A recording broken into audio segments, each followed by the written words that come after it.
Olá, uma excelente noite a você. Seja bem-vindo ao programa Primeiro Plano dessa semana. Aqui você fica por dentro de tudo que foi destaque na TV Pai Eterno. Eu vou abrir essa edição do programa falando das celebrações do Tríduo Pascal em Trindade. Vamos relembrar a missa da Ceia do Senhor e o lava-pés agora na reportagem. O Tríduo Pascal tem início na Quinta-feira Santa. Participar da celebração que nos recorda o momento em que Jesus Cristo se reunia pela última vez com seus discípulos é uma tradição de muitos devotos. A vida toda a gente tem essa tradição, né? Mas aqui no Divino Pai Eterno mesmo, hoje é a primeira vez que a gente veio para assistir à missa, né? Aqui. Mas a gente, lá na fazenda, a gente assiste, eu assisto todo dia, à tarde, à noite, esse horário. Se a dona Natalina saiu da fazenda para participar da celebração, o seu João Paulino veio de São José dos Campos para vivenciar a Semana Santa em Trindade. Desde criança, né? A gente foi criado assim com os pais da gente, né? Desde pequenininha, sempre a gente participa. É uma felicidade muito grande a gente estar aqui, né? Mora longe. Ó Pai, estamos reunidos para a Santa Ceia.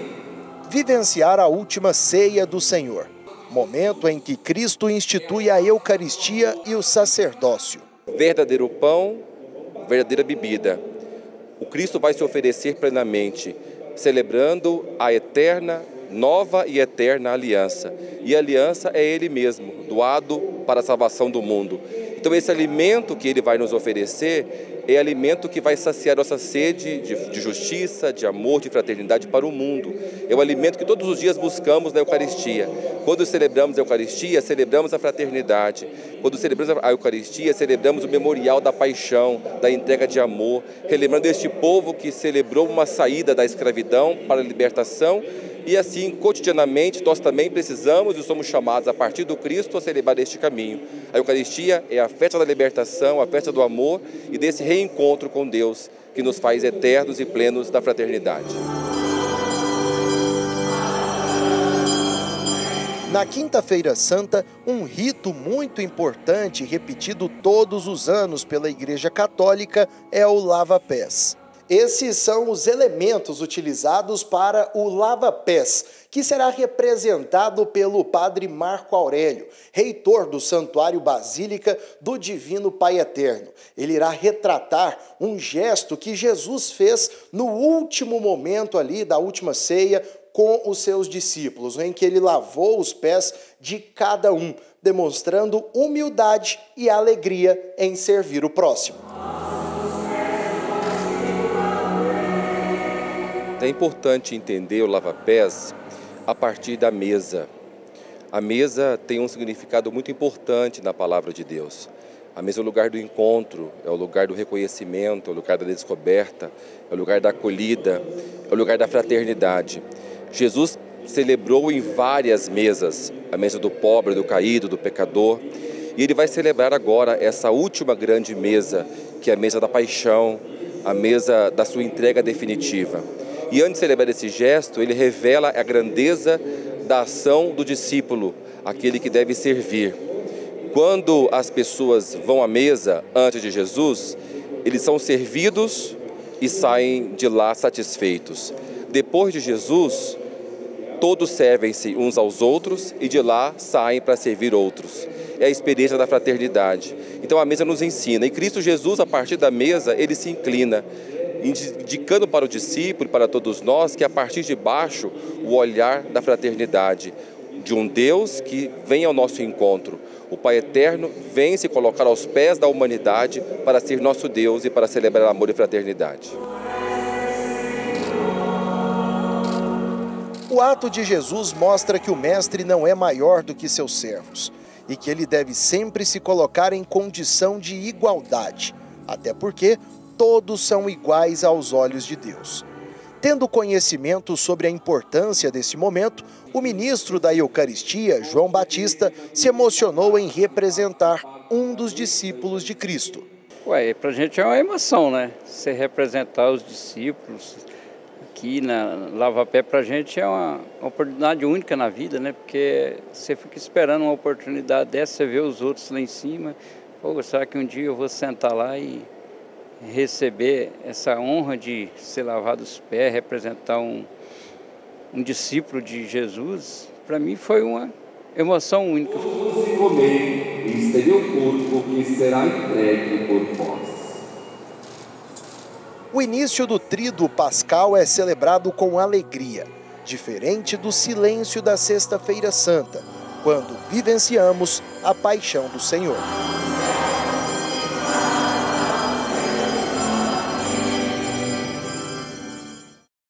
Outro momento que marcou o fim de semana foi a tradicional encenação da Paixão de Cristo, realizada pelo grupo de teatro Desencanto, na Rodovia dos Romeiros. A repórter Ana Luísa acompanhou esse momento e mostra pra gente agora em sua reportagem. Vamos ver. Imagina reunir no mesmo lugar fé, adoração e cultura. Essa é a proposta do espetáculo A Grande Caminhada da Fé, que retrata há 31 anos a encenação da Paixão de Cristo, no maior palco do mundo, a céu aberto, e um único realizado em rodovia. Os fiéis se deslocaram de várias regiões de Goiás, até a Rodovia dos Romeiros, localizada entre Goiânia e Trindade, na GO 060, para sentirem uma emoção única, presenciar, por meio da arte, toda a dor que Jesus Cristo sofreu, desde a traição de Judas, a crucificação, até a sua morte. Segundo o irmão Diego Joaquim, para a Igreja Católica, essa encenação da Via Sacra se tornou popular e de grande importância para a Sexta-feira da Paixão no Estado. Tudo aquilo que nos ajuda a celebrar o mistério de Cristo é muito válido. Então, além daquilo que celebramos na liturgia, a expressão popular, a devoção popular busca também na arte como forma de compreender esse mistério de Cristo que nós celebramos. Então, o Grupo Desencanto, de forma muito criativa e com muita luta, realiza essa encenação tão emocionante e tão exigente fisicamente toda Sexta-feira da Paixão. Então, para a igreja é muito importante porque é uma colaboração da cultura para o anúncio do mistério de Cristo. Os ensaios do grupo Desencanto de Teatro começam em janeiro, mas a organização estrutural ainda no início da quaresma. Ao todo, 452 atores fazem parte da equipe de teatro e ainda 108 pessoas que colaboraram na equipe de bastidores.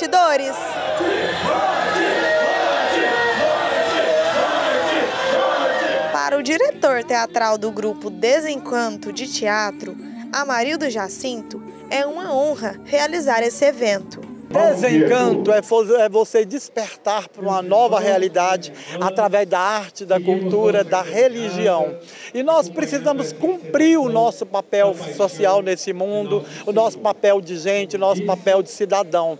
E trabalhar o Evangelho de Jesus é dar essa contribuição, é chamar o povo, é mostrar para o povo uma forma bacana de entender, de ver. Olha só, passados mais de 2000 anos, as pessoas muito pouco entendem desse evangelho. Então vamos dar a nossa contribuição enquanto artistas para que esse povo entenda melhor e realmente não cause tantas confusões. O espetáculo religioso reuniu um público grande de fiéis que se deslocaram de estação em estação, na rodovia, de carro, motocicleta e até mesmo a pé, refletindo nas dores de Jesus Cristo. Há 30 anos, a Elisete Calaço participa da caminhada e não abre mão deste momento. É renovação de fé. O tanto que Jesus fez por nós, e nós somos às vezes sempre gratos, né? Nós não sabemos agradecer. Eu sou muito grata, só gratidão. Hoje eu estou aqui, eu faltei 2 anos porque eu fiz uma cirurgia. Aí eu fiquei na cadeira de roda, mas eu falei, eu vou lá. E agora eu tô aqui, ó, de pé, firme e forte, graças a Deus.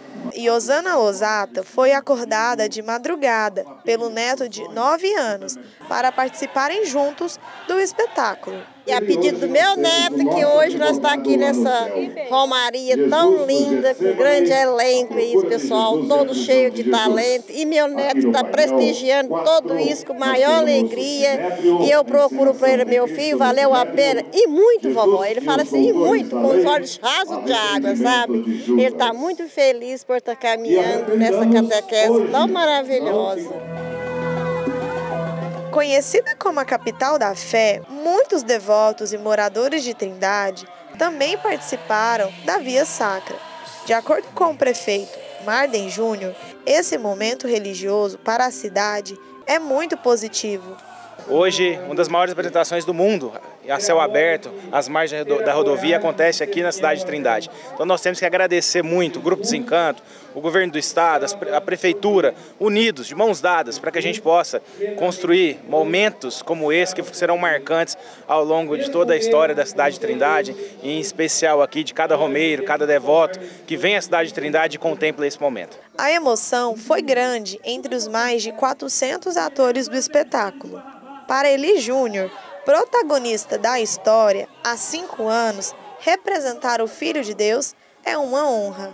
Sempre é uma emoção diferente, sempre é uma expectativa diferente e a gente tenta trazer a maior emoção possível para quem está assistindo. Marilene é intérprete de Maria há 15 anos e se sente muito feliz em encenar a mãe de Jesus Cristo. Além da emoção, que é muito grande, né, é uma alegria também muito grande.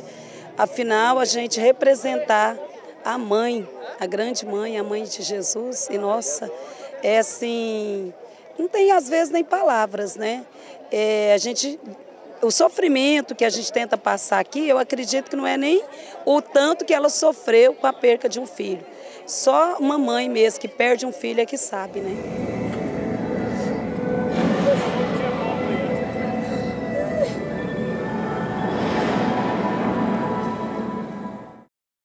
A Vigília Pascal é uma celebração solene com uma catequese muito profunda e nos impulsiona a irmos ao encontro de Cristo ressuscitado. Agora, eu te convido a rever os detalhes dessa celebração no Santuário Basílica do Divino Pai Eterno, em Trindade.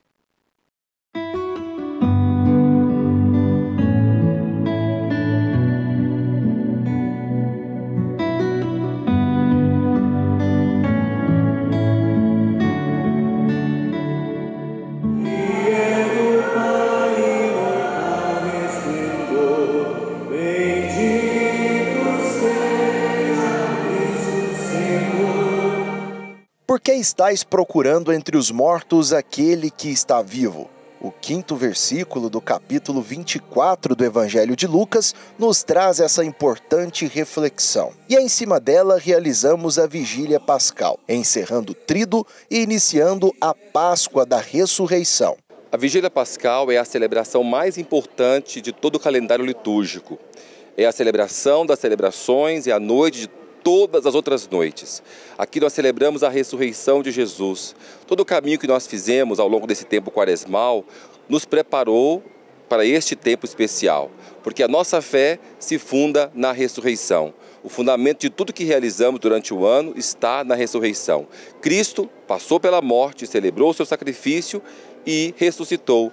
A glória do Pai se manifestou em seu Filho Jesus Cristo. A Vigília Pascal é uma oportunidade para renovarmos os nossos votos batismais e não deixa de ser um momento para agradecer as bênçãos recebidas. Agradecer por tudo, pelo nosso trabalho e renovar esse batismo.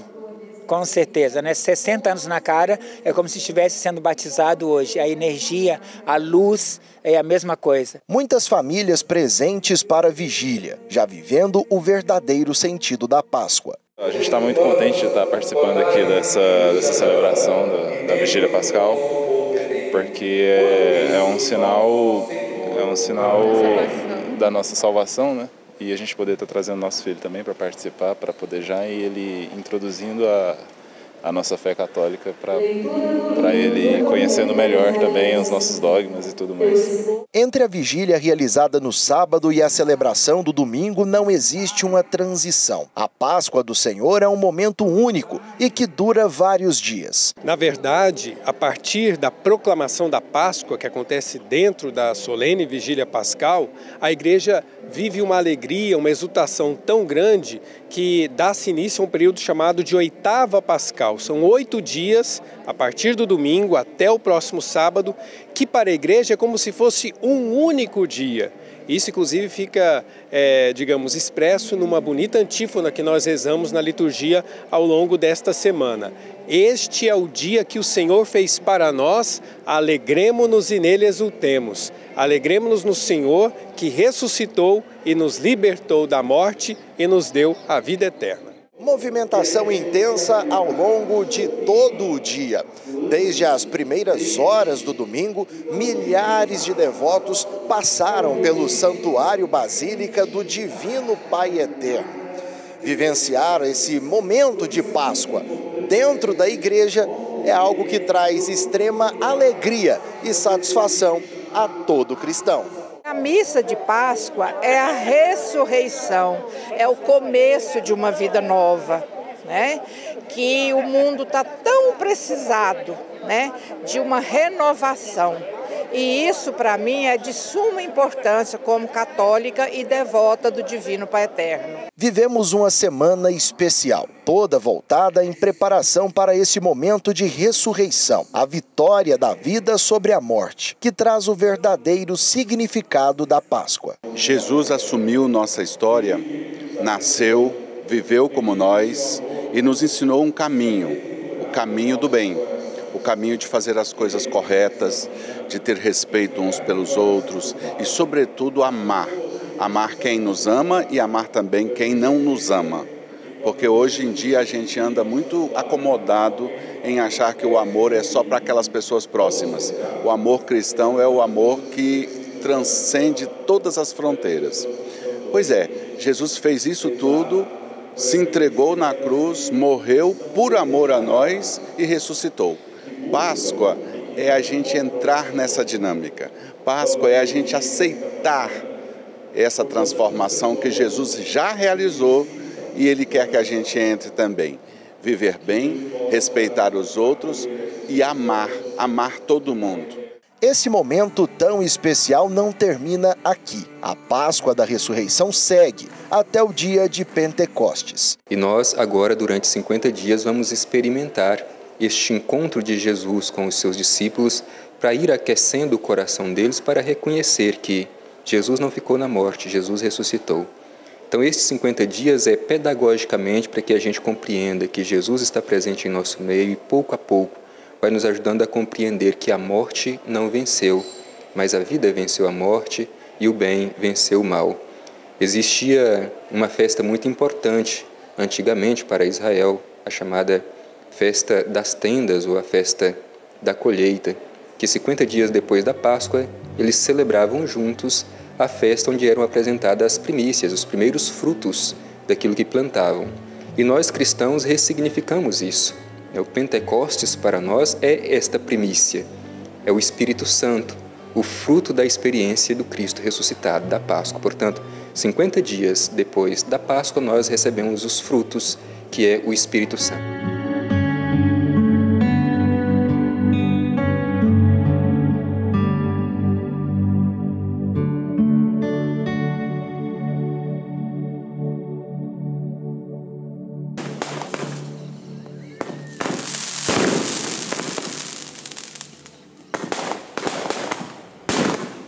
É momento do nosso rápido intervalo, mas daqui a pouco eu estou de volta.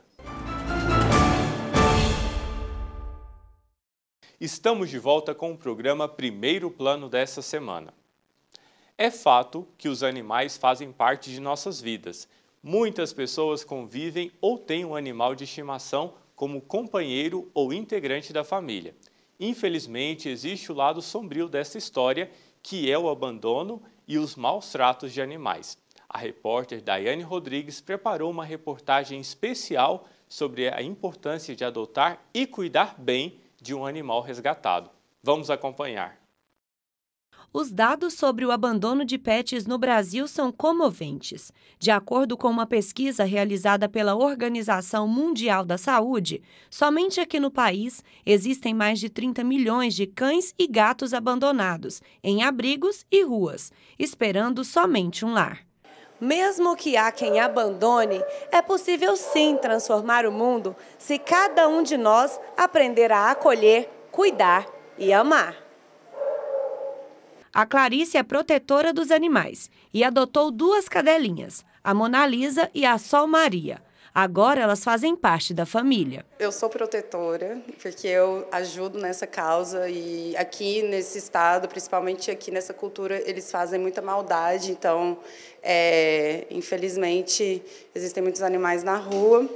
E benefício para a minha casa, né, para os meus filhos. A Sol, que é uma vira-lata, né, vira-amor, ela trouxe uma alegria assim que eu nem esperava essa alegria lá em casa. A adoção salva a vida de milhares de animais que, na maioria das vezes, foram resgatados das ruas ou de tutores violentos.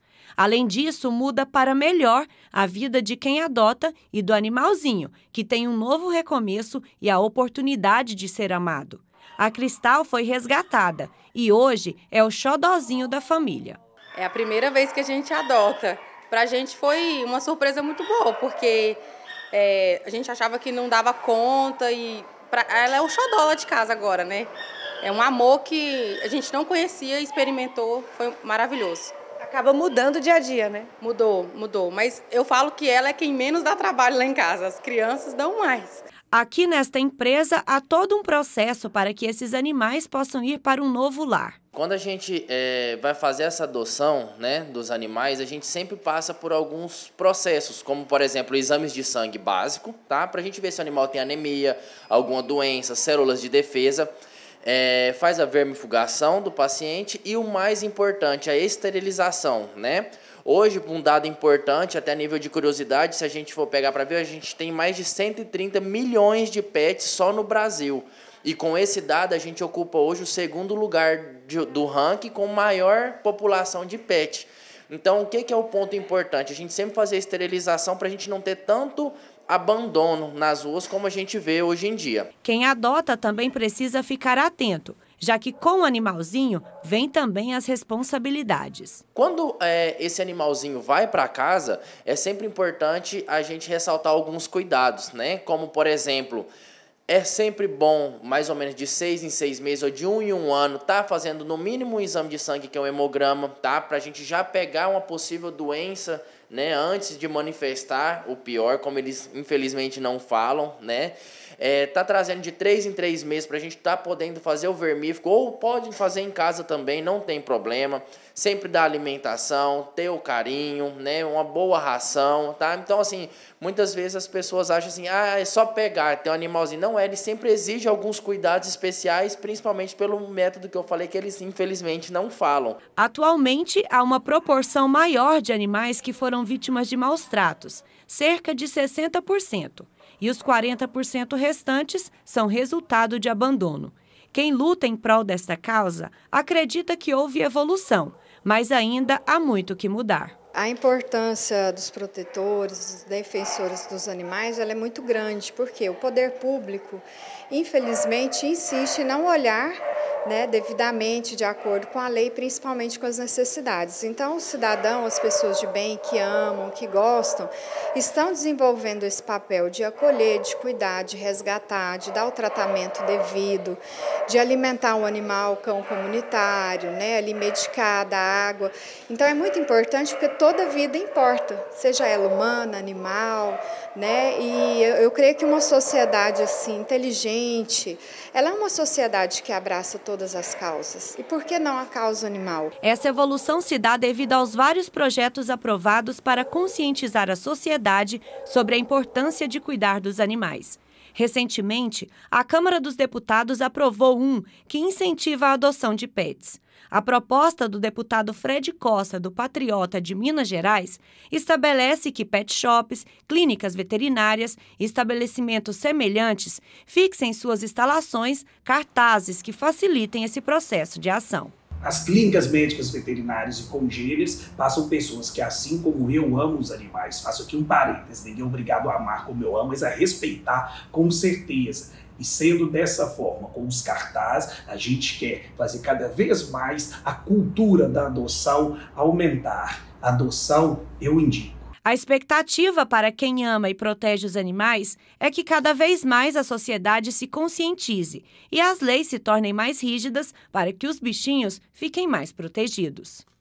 Agora, falando de lei trabalhista, a partir de uma decisão do Tribunal Superior do Trabalho, o repouso semanal remunerado por horas extras trabalhadas será incorporado no cálculo de diversos benefícios trabalhistas, como o 13º salário, FGTS, férias e aviso prévio. Vamos saber mais na reportagem. Bom, e sobre essa novidade relacionada à questão trabalhista, a gente bate um papo agora com a Adriana Faria. Adriana, que é especialista em direito trabalhista, primeiramente, bom tê-la conosco aqui na TV Pai Eterno. Eu que agradeço a oportunidade de participar dessa honrada emissora. Adriana, e conta pra gente a respeito dessa novidade, né? O descanso remunerado, ele já é algo que o trabalhador tem direito, mas ele passa a entrar agora no cálculo trabalhista também? Sim, perfeito. É uma conquista valorosa para todo trabalhador que sempre faz horas extras de formas habituais, né? Ou seja, aqueles considerados que trabalham em supermercados, farmácia, área do porto, né, que não para, aqui, por exemplo, aqui no Porto de Santos, o porto não fecha, 24 horas aí trabalhando, hospitais. Então, essas pessoas que trabalham com horas extras habituais, incidirá o descanso semanal remunerado sobre as férias, 13º, fundo de garantia, que é uma grande conquista aí para todo trabalhador.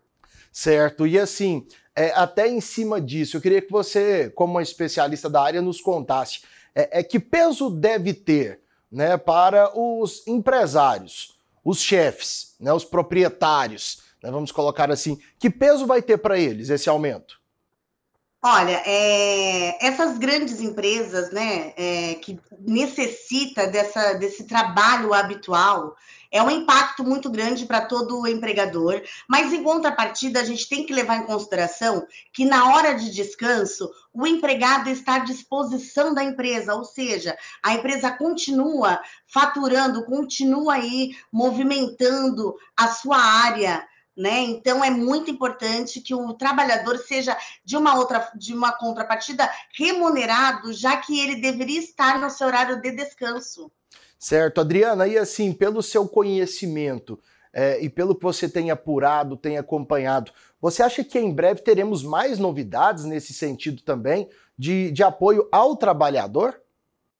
Olha, com certeza, né? Existem vários estudos, os ministros do TST, do Tribunal Superior do Trabalho, eles estão atentos a essas novas regras, a exigências aí de tanto trabalho para o empregado, né?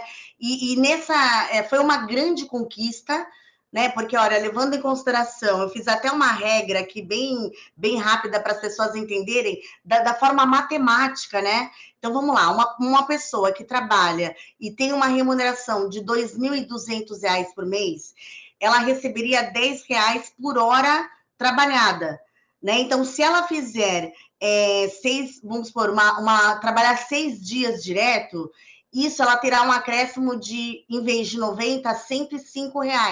Esses R$ 15 a mais, que seria do descanso semanal remunerado, é ele que vai refletir sobre as verbas aí que o ministro do TST colocou à disposição de todo trabalhador, que seria as férias, 13º, fundo de garantia. Então, ela vai refletir nesses adicionais. E essa regra, Adriana, para ficar bem claro para quem está nos acompanhando, ela já passa a valer a partir de agora? Exatamente, foi uma pergunta muito importante. Essa regra ela começa a valer, entrou em vigor dia 20 de janeiro de 2023. E uma das coisas importantes que a gente tem que ressaltar é que ela não retroage, ou seja, ela não pode ser calculada sobre as horas extras realizadas anteriormente. Então, ela só vale a partir do dia 20 de março de 2023 para todo trabalhador que necessita, né, que faz essas horas extras de formas habituais. E o presidente Luiz Inácio Lula da Silva chega aos 100 dias de seu terceiro mandato com a retomada de programas sociais, desafios de articulação política e com diversos obstáculos econômicos. O governo Lula começou com o lema de reconstrução do Estado e nos primeiros 100 dias retomou programas chaves da sua gestão anterior, com foco no social. Parte havia sido extinta ou paralisada na gestão de Jair Bolsonaro. Com obras paralisadas desde 2015, o governo retomou Minha Casa Minha Vida, entregando 5.000 moradias. A roda gigante deste país começa a girar a partir de hoje. Eu vim entregar a chave de uma casa para uma mulher que quase não consegue pegar a chave de tanta emoção, porque a casa dela estava mobiliada. Eu vim aqui para começar a provar que é possível a gente reconstruir um outro país. Para cumprir as promessas de campanha, o foco foi na população mais vulnerável, na defesa da mulher e no desenvolvimento do país. O pagamento do Bolsa Família no valor de R$ 600 e R$ 150 para cada filho menor de 7 anos de idade começou em março. O programa Mais Médicos voltou e enviou profissionais de saúde às cidades do interior. O governo já anunciou a criação ou retorno de projetos importantes para os próximos dias. Nesse período, o presidente Lula e seus ministros fizeram questão de deixar claro que estavam governando para apoiadores e também opositores. Os ataques às sedes dos 3 poderes forçou uma aproximação do Congresso e chefes de estados. Lula também garantiu uma aproximação do Centrão, dando apoio à reeleição de Arthur Lira para a presidência da Câmara. E como consequência ganhou apoio a um dos projetos mais importantes do governo, o arcabouço fiscal. O conjunto de regras vai substituir o teto de gastos e já tem apoio de vários congressistas. Você tem essa questão das minorias, da delegacia da mulher abrir 24 horas por dia, você tem essa questão dos Yanomamis, né? Você tem uma proposta, né, de retomada do PAC, né, do Programa de Aceleração do Brasil agora, depois dos 100 dias. Então você tem os erros do Lula cometeu nesse momento são erros de dificuldade de relacionamento político, inclusive no Congresso. Por quê? Porque a política retoma lá da cá. Ele não está querendo cair nesse jogo de novo, mas ao mesmo tempo ele está refém disso, né? O desafio maior desses 100 dias foi as travas econômicas. O governo tem tentado reerguer a economia brasileira, equilibrando as expectativas da base com as do mercado, que não estão otimistas. Eu acho que ele tem 2 desafios agora grandes, que é conseguir uma maioria no Congresso, pelo menos para aprovar os projetos relevantes dele, para que ele possa realmente retomar as políticas públicas e retomar o projeto, né, que é importante. Ao mesmo tempo, ele tem que conseguir enquadrar os militares, eu acho que é necessário. Você sabe muito bem da importância de uma alimentação saudável e equilibrada, mas e sobre os benefícios dos cereais para o organismo? Você sabia que eles são uma das principais fontes de energia que o organismo necessita para realizar atividades diárias? É por meio desses cereais que as fibras, por exemplo, são introduzidas no nosso corpo, principalmente os integrais. Para falar disso, a nossa repórter Maíra Oliveira conversou com um especialista nesse assunto. Vamos conferir.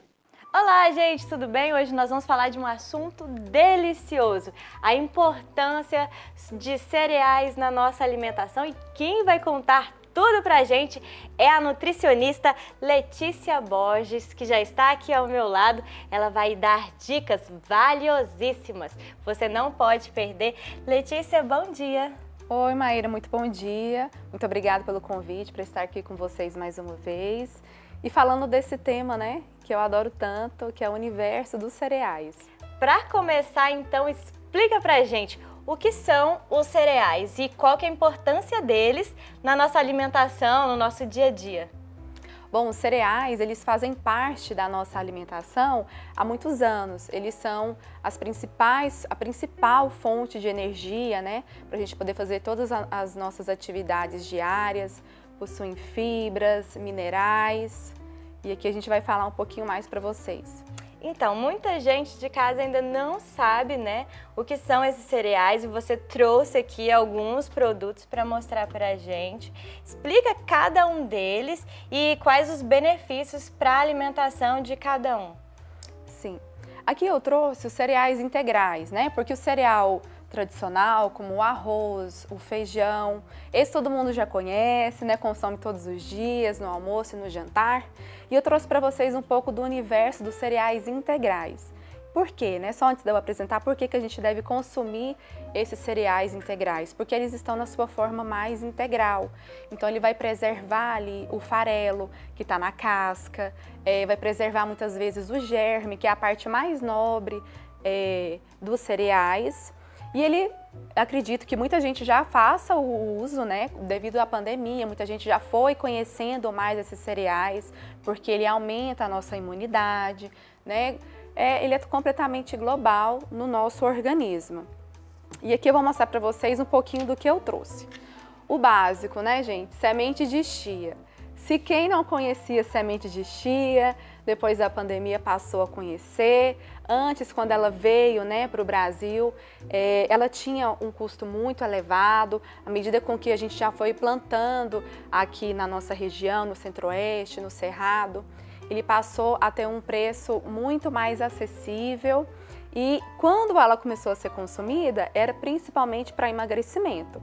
Mas as pessoas foram vendo que ela tinha muito mais benefícios, né? A semente de chia, ela é muito rica também em fibras, né? Que é por isso um dos motivos dela ser muito utilizada para o emagrecimento, mas ela também tem cálcio, tem proteínas e para veganos ela tem uma particularidade que é muito boa, ela substitui o ovo nas preparações. Então uma receita aí que é feita, por exemplo, com um ovo, se você coloca uma colher de sopa da semente de chia diluída em 100 ou 150 ml de água, assim que ela forma o gel, que ela precisa formar esse gel, ela substitui o ovo nas preparações, né, tirando ali a necessidade de um alimento de origem animal. Então ela tem muita proteína também? Sim, tem uma boa quantidade de proteína, além disso também tem magnésio, vitaminas do complexo B e ômega 3, 6 e 9. Que são antioxidantes potentes aí, então se você ainda não faz o uso, a partir de hoje, vai ali na loja de produtos naturais ou no supermercado mais próximo e faz o consumo. Como consumir a semente de chia no dia a dia? Uma colher de sopa por dia só, né? Não precisa ser grandes quantidades, porque a gente precisa começar, né? Às vezes a pessoa nem nunca tinha ouvido falar dessa semente. Então uma colher de sopa diluída em iogurte, em frutas, às vezes pode bater e colocar numa vitamina. Precisa comer todo dia? Fazer o uso todo dia? O ideal é que a gente consuma pelo menos uma porção de cereal integral todos os dias. Não precisa necessariamente ser a semente de chia, né? A gente então tem eu posso variar na minha alimentação. O que cada um se adapta. A gente precisa inserir esses alimentos, né? Para poder ter mais saúde, ter mais fibras. E a semente de chia, eu comecei por ela porque ela é muito versátil, né? A gente encontra ela em qualquer lugar. Você pode fazer, às vezes, uma tapioca e colocar um pouquinho da semente de chia na massa. Pode fazer ovos mexidos e adicionar essa semente de chia. E você já começa o dia com muita disposição, muito mais saúde e tudo de bom, né? É isso mesmo que eu ia falar sobre a disposição, né? Porque cientistas de Boston, nos Estados Unidos, eles descobriram que a alimentação ela mexe muito com a disposição do ser humano. Então as pessoas após o almoço ficam mais cansadas, né? Ficam mais propensas ao cansaço. Alguns alimentos como esses, como os grãos, como os cereais, eles ajudam a gente ter mais disposição, a ter um dia assim mais animado? Como que é? Ótima pergunta, Maíra, Porque a gente pensa assim, né? Dá o domingo, não, na segunda-feira eu vou preocupar com a minha alimentação, vou fazer uma dieta. Mas quando a gente entende que os cereais integrais e a nossa alimentação, né? Desde a hora que a gente acorda até a hora que a gente vai dormir, influencia aí muito na nossa rotina, a gente passa a dar valor, né, no cuidado com a nossa alimentação. O que eu estou entregando para o meu corpo, o que eu estou preparando para a minha família. E sim, se a gente se alimenta bem, se a gente se alimenta melhor, a gente vai ter mais disposição, a gente vai diminuir os níveis de estresse no nosso corpo. E a alimentação, ela afeta no mau humor ou na pessoa ficar mais feliz durante o dia, bem mais bem-humorada, bem mais alegre? Como que é? Não, sem dúvida, né? Uma pessoa mal-humorada, ali ela já tem vários problemas, a cabeça muito cheia, ansiedade a mil, já está estressado. Então ela não vai ter essa preocupação com a sua alimentação. Ah, deixa eu cuidar da minha alimentação para eu me sentir melhor, para eu ter aquela sensação de bem-estar, né? E quando a gente faz essa virada de chave, que a gente se preocupa com o que a gente vai preparar, faz uma atividade física, a gente fica, né, feliz, né? E a gente quer todos os dias ter essa sensação de bem-estar. Então, uma boa alimentação começa do café da manhã, não é verdade? Sem dúvida. Então, vamos dar umas dicas, doutora, pra gente, como começar o café da manhã bem, o que deve ser inserido nesse café da manhã, quais as dicas pro pessoal aí de casa para fazer um café da manhã saudável. Muito bem, Maíra, porque as pessoas têm o péssimo hábito de não fazer o café da manhã. Eu tenho esse hábito de não comer nada. Você já veio pra televisão. Você tinha esse péssimo hábito. Agora você vai mudar, porque você vai entender a importância, né? A gente acorda, a nossa primeira refeição, a refeição mais importante é o café da manhã. Porque é o que a gente come ali nesse desjejum, é que vai impactar na nossa rotina, na nossa disposição, como você havia perguntado. E um cereal que não pode faltar em casa, se você não tem esse hábito, é a aveia. Acredito que todo mundo conheça a aveia, né? Com certeza. Nem que seja assim, de ter ouvido falar, mas já viu, né, já conhece a aveia. Coloca a aveia onde? Nas frutas? Como que a gente pode fazer? Isso. A aveia, ela é um cereal muito versátil. E hoje a gente encontra a aveia em diversas formas. Tem a farinha de aveia, a aveia flocos médio, que é esse formato, a aveia mais grossa, que ela é mais utilizada para poder preparar a granola, e tem também o farelo de aveia. Então não tem desculpa para não incluir esse cereal integral em alguma preparação. No café da manhã, você pode simplesmente pegar o farelo de aveia, e o farelo, até já comentando, ele é o formato da aveia que eu prefiro, porque é onde está concentrado a maior parte da fibra, por isso que ele chama farelo, né? Que é a parte ali de fora do grão. Então ele vai ter mais antioxidantes, ele vai dar mais saciedade, porque um bom motivo para se comer o cereal integral, quando a gente compara com o cereal refinado, é a saciedade. Você já percebeu que às vezes a gente vai comer um pão francês, por exemplo? Não que não deva consumir pão francês, tá? É só um exemplo. Quando a gente vai consumir pão francês, passa uns 30 minutos e a gente está com fome de novo. Sim, acontece. Quando a gente consome um pão integral de verdade, a gente consegue ali esperar até o lanche da manhã, às vezes até o almoço, né? Por quê? Porque tem muita fibra e tem vários micronutrientes. Mais uma dica de café da manhã. Voltando, né? A gente pode pegar o farelo de aveia e adicionar ali uma colher de sobremesa desse farelo de aveia nas frutas. A fruta que você preferir, mamão, banana, maçã, né? A fruta da nossa preferência, porque tem que ser gostoso. Não é simplesmente pensar em ser saudável, a gente tem que consumir até a gente passar a gostar, né? E ter essa cultura de ir ao supermercado, perder um tempo ali, na verdade ganhar um tempo, né? Na seção de naturais, pesquisando, tentando conhecer cada vez mais um pouco desse universo. E um outro cereal também que não pode fazer, não pode ficar de fora do seu café da manhã é a semente de chia, né? Como eu tinha comentado. Às vezes na correria, eu não tenho tempo de preparar alguma coisa, bate uma vitamina, coloca a semente de chia ou coloca a aveia flocos médios e aí já está nutrido para esperar até o almoço. Doutora, vamos falar da granola, que eu achei um assunto super interessante, que é a granola, porque a gente consome a granola com açaí. Eu mesmo amo, gente, açaí. Toda vez eu coloco uma granola ali e eu acho que é saudável. É saudável mesmo? Conta pra gente. Ótima pergunta, Maíra. A granola, ela é um alimento saudável porque ela tem ali todos os cereais, né? Basicamente, ele é um mix de cereais. Então, tem aveia, germe de trigo, linhaça, gergelim. Só que a granola, ela é considerada um alimento industrializado. Por quê? Porque ela vai, na sua preparação, para ela poder ficar com essa crocância, com esse sabor, ela vai óleo e ela vai açúcar. Então, essas granolas, elas têm que ser consumidas com moderação. O que seria essa moderação? Em primeiro lugar, não consumir todos os dias, tá? Não é que a gente tenha que abolir a granola da nossa alimentação, porque sim, muito nutritivo, dá muita energia, tem muita fibra, mas por ter uma quantidade além do recomendado de óleo na maioria das marcas, no máximo 2 colheres de sopa, tá? Aí pode adicionar ao açaí, pode adicionar ao leite, ao iogurte, só evite o consumo todos os dias. Quando você pega os cereais na sua forma integral e você mesmo adiciona, você tem certeza que ali não tem óleo, que ali não tem açúcar, que você está se nutrindo realmente utilizando todos os micronutrientes desse cereal. Vamos falar sobre a semente de abóbora. Estou com ela aqui, olha, bem diferente. Para que ela serve e em qual alimentação que eu posso inserir ela, né? Qual que é o benefício da semente de abóbora na alimentação, doutora? Bom, a semente de abóbora, assim como a pepita de girassol, ela é considerada uma semente oleaginosa. Por quê? Porque ela é fonte de gorduras boas.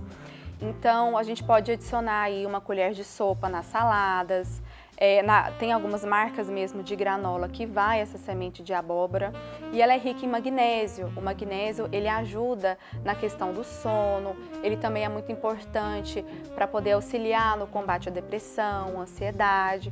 Então, essas sementes, ela realmente tem que fazer parte da nossa alimentação. Como você comentou a questão do humor, né? Então, a gente tem que ter em casa para consumir, né? Aí, essa semente é o ideal que a gente consuma todos os dias, pelo menos 1 porção, né? Ou da semente de abóbora, ou da semente de girassol, ou castanhas, né? Tem que ter... Misturada em alguma coisa? Pode consumir ela até pura, né? Porque ela tem um sabor muito agradável. Mas pode adicionar também, por exemplo, numa crepioca, ou adicionar a salada e fazer o uso de 1 colher de sopa por dia.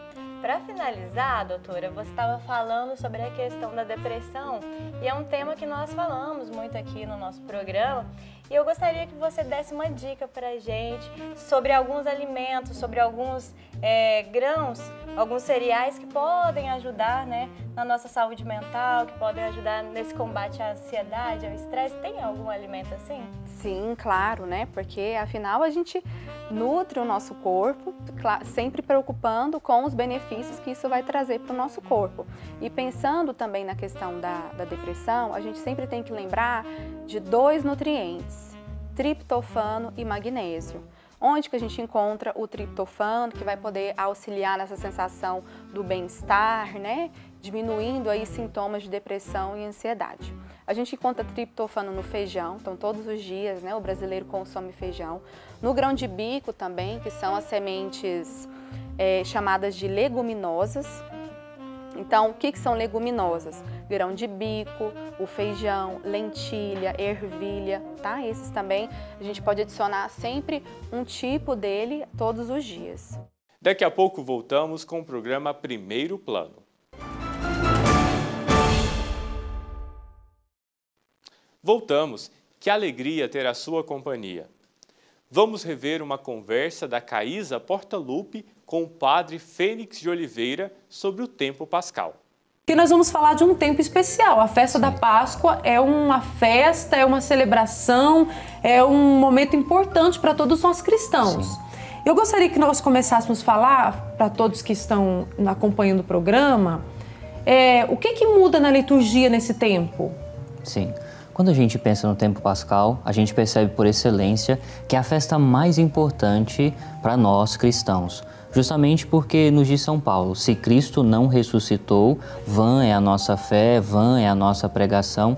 Então o tempo pascal é um tempo de felicidade e exultação extrema, em que concretamente nós experimentamos a alegria da ressurreição e a testemunhamos no cotidiano. E por isso algumas coisas na liturgia fazem referência direta a isso. Por exemplo, a cor litúrgica. Agora na quaresma estamos com roxo, sinal de penitência, de mortificação. Entrando agora no tempo pascal que estamos vivendo, nós temos então o branco, sinal de pureza, de ressurreição, de vitória, de paz. Ele é usado em todas as grandes festas na igreja, com exceção das festas dos mártires, e portanto ele nos acompanha durante todas essas celebrações. Nós temos ainda o Glória, o Aleluia, que a gente ficou um tempo sem repetir, sem cantar, sem entoar no tempo da quaresma, e agora volta com todo o entusiasmo e desejo do nosso coração para justamente manifestar essa alegria do ressuscitado, além de um elemento concreto, eu acho que tão importante para nós, que é o Círio Pascal, que está sempre ali do lado do ambão, representando e fazendo sinal concreto do Cristo ressuscitado que está em cada uma dessas celebrações. Ótimo. Daqui a pouco nós vamos falar mais sobre o Círio Pascal, padre. Mas esse tempo, o tempo pascal, compreende quantas semanas? Isso. Ele compreende 7 semanas. A gente tem o Tríduo Pascal, que precede o tempo pascal, que começa ali na quinta-feira, vai terminar com a missa da vigília. Então, no domingo de Páscoa, a gente tem início ao tempo pascal, que vai se estender por 50 dias até o domingo de Pentecostes, isso compondo então 7 semanas, mas de um modo muito concreto, esses 50 dias ou essas 7 semanas, elas são vividas como um único domingo, manifestando realmente que Cristo ressuscitou e é a alegria, e a nossa meta de continuar caminhando rumo aos céus. O senhor falou dos 50 dias e também falou do Círio Pascal. Sim. O Círio Pascal, ele se destaca por esses 50 dias? Os 50 dias é destacado pelo Círio Pascal? É um símbolo? Isso. O Círio Pascal, por si mesmo, ele é um dos símbolos e sinais mais concretos deste tempo, desde os primórdios do cristianismo. Justamente porque ele faz referência concreta à luz de Cristo que nos ilumina na ressurreição. Então ele tem algumas insígnias, ele tem uma cruz traçada sobre ele, e ali nós temos os algarismos do ano em que a gente está vivendo, 2023, fazendo referência a que Cristo está realmente inserido nesse tempo e nos alcançando. A gente tem o Alfa e o Ômega, mostrando que Jesus Cristo é realmente o princípio e o fim de todo o tempo e de toda a eternidade, por isso ele nos acompanha. Então sim, nos 50 dias ele está ali concretamente como sinal visível do ressuscitado, sendo luz, fogo, vida nova e estímulo. Então é sim um sinal concreto da chama, mas por ser feito de cera, ele também é sinal concreto do oferecer-se de cada cristão que se consome neste tempo para dar testemunho de Jesus Cristo. Bonito significado, né, padre? E muitas de nós não sabemos o significado do Círio Pascal. Quando a gente ainda pensa no Círio, tem um elemento muito significativo que a gente usa agora em todo o tempo pascal e depois a gente só usa ele de novo em 2 celebrações, batismo e exéquias, mostrando realmente que Cristo, luz que ilumina todos os povos, está sempre presente no início e no fim da vida de cada cristão. Ótimo. Ô padre, quando Jesus aparece para os discípulos, ele fala que a paz esteja com vocês. Nós que trilhamos aí um caminho durante a quaresma, fazendo um caminho com Jesus crucificado, né? Jesus que sofreu tanto por nós. Agora, a ressurreição deve ser também o nosso objetivo com a nossa vida, com essa busca de estar mais perto de Deus, também ser canal de paz e promover a paz? Isso. Quando a gente pensa na paz, que é fruto deste tempo pascal concretamente, nós temos que levar em consideração que ela não pode ser um objetivo em si mesmo, mas fruto de uma experiência de fé. Aqueles que agora experimentaram a ressurreição em Jesus Cristo conseguem dar um testemunho de paz, de felicidade, de alegria, de realização, justamente porque experimentaram essa mesma paz concretamente. Eu digo isso porque muitas vezes, por exemplo, no tempo quaresmal que nós vivemos, algumas pessoas se estabelecem concretamente uma penitência para viver e parece que essa penitência é um objetivo tão concreto ela deixa de perder o cotidiano da vida, do tempo litúrgico concreto, ao invés de viver nessas pequenas oportunidades a conversão que é possível. No tempo pascal, se a gente coloca a paz como objetivo, eu preciso dar a paz a todos esses que convivem comigo, ao invés de experimentá-la na minha relação com Cristo, nos sacramentos, na vida da comunidade, na vida em família, mais do que viver o tempo pascal com inteireza, eu posso fazer dela um objeto meramente mecânico. A paz, sim, está presente, mas como consequência da minha relação com Jesus Cristo. Entendi. Que daí é algo natural que acontece. Completamente natural. É a alegria que transborda do nosso coração por saber que Cristo ressuscitou e agora nos oferece a salvação, o céu, o paraíso. O primeiro plano dessa semana chega ao fim. Eu me despeço de você, te desejando um ótimo final de semana, feliz Páscoa e até breve.